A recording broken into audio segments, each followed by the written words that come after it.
Hi again, it's Wasim, the driving instructor. So we talked about the window of opportunity for you to do the lane change, and that window should be so that when you do the lane change, you're not gonna interfere with traffic behind you, meaning the cars are not gaining on you.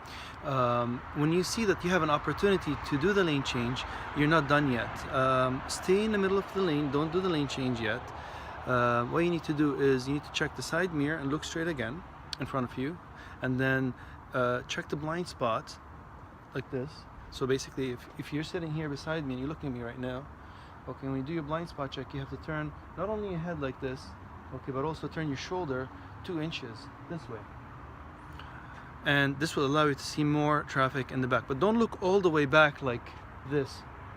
That's dangerous because now you could be oversteering to one side or the other. And at the same time you're spending too much time not looking straight ahead. It's taking away from your driving.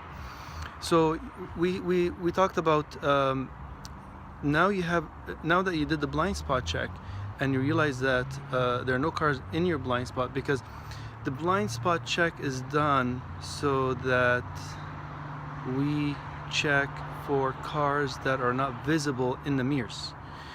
There's one spot that if you check the mirrors and you see no cars, that doesn't mean that there's no car in your blind spot.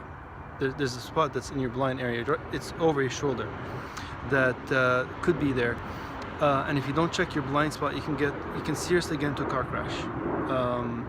And I'm dedicating some more time to this because it is serious.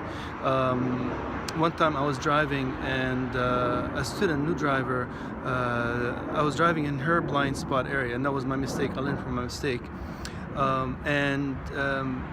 She did the lane change and she hit my car and my car was totaled.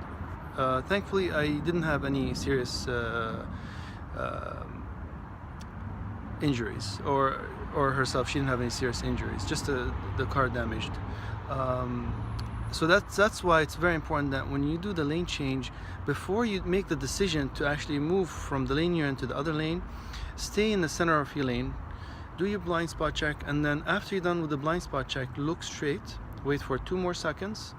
What you're gonna do in those 2 seconds are, number one, you're gonna look straight ahead, and then you're gonna check the mirror one more time. Why check the mirror one more time? Because the driver behind you, when you are bringing your head back from looking in the blind spot forward during that time, could have been going around you like this, overtaking you.